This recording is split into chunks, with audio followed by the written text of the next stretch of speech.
Hello everyone, and you're listening to The Right Side of Gaming, and today you're getting a bonus video just because I'm super excited that we've gotten some more spoilers for Adventures in the Forgotten Realms. Surprising absolutely no one, we're getting a Drizzt card. Imagine that. So on the packaging, he gets his own card. I was right, he's going to create a Gwynhwyvar, or however we're pronouncing it, token whenever he enters the battlefield. Interestingly enough, it's a 4-1, so it's got a good amount of power. Probably easy to kill off, but whenever a creature dies, if it had power greater than Drizzt, you're going to put a number of +1/+1 counters on him equal to the difference. So if Gwynhwyvar dies, our 3/3 becomes a 4/4. It's also getting the sort of old school player's handbook monster manual art type of card, which I think is interesting. I should also note that we actually got a new subtype out of this.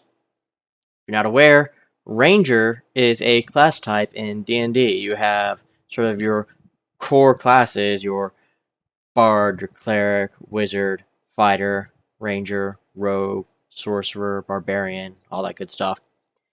Ranger is a class in D&D, one of our base classes, but it is not a creature type in Magic the Gathering until now. So we now have Rangers, and I have to wonder if some cards are going to get retroactively changed to Rangers, or if they're just going to be something going forward. Maybe they'll be in other sets, maybe it's something special just for this one. But I do like that we are finally getting Ranger, because we have a lot of D&D classes that are not represented in Magic the Gathering. I also called it right. We're getting Lolth, the Spider Queen. Whenever a creature you control dies, you're going to put a loyalty counter on Lolth, which is important to note because you'll see that she has no abilities over here that are positive. They're all either a net neutral, you draw a card, lose a life for no gain, no loss, or you're having to pay loyalty counters. So I expect we're going to see her in sort of aristocrats or sacrifice type decks, where you're going to be killing off your own creatures a lot, because that's going to be how you're going to get those loyalty counters on her.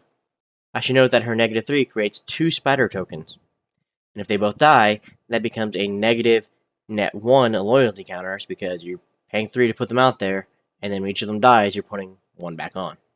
And then the ultimate says you get an emblem that basically says if you deal combat damage to an opponent, they're going to lose at least 8 life that turn. Seems kind of a little weird, but then I remember, oh, spider, 8, I gotcha. Now Wizards has come out and explicitly said Lolth does not have a Planeswalker Spark. She is not going to be popping up on other planes. This was just a way to represent some interesting and powerful characters as best they could. It was basically Lolth makes for a good Planeswalker card, but she is not necessarily a Planeswalker. So just keep that in mind.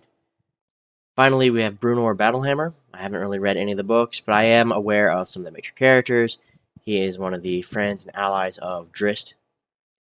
And he's a Boros card. It says each creature you control gets +2/+0 for each equipment attached to it, which is really nice because we've seen that or similar abilities on cards before, but I think it was always for that specific creature. This is going to sort of spread the love around. So, you can play Bruno as your commander, but he doesn't have to be the one that you Voltron up. You can also pay 0 rather than pay the equip cost of the first equip ability you activate each turn, and that is going to be huge because we've gotten some really, big, beefy, and powerful equipments that, yeah, they might be cheap to play, but then they have a really expensive equip cost. Because I think we've seen some that had like 8 or 10 to equip, even though they only cost like 1 or 2 to get out on the field. So being able to just slap those on something for free is, that's saving you a lot of mana. Of course, that also means that we're likely, or there's a good chance, we'll get more characters from the Drizzt books. First one that comes to mind, since we already have Drizzt and Bruno, would probably be Catti-brie, who is Drizzt's love interest and I believe wife. They wind up having a kid in the books. It'll be interesting to see if we get something like that in the set. That's all I had for today. Thank you guys so much for watching. If you'd like to leave a like, comment, subscribe. That'd be great. If you've read the books and can think of a character that maybe you'd like to see, that would be great too. And if you don't want to do any of that, that's fine. I understand. Either way, I hope you have an awesome day, and I will catch you next time.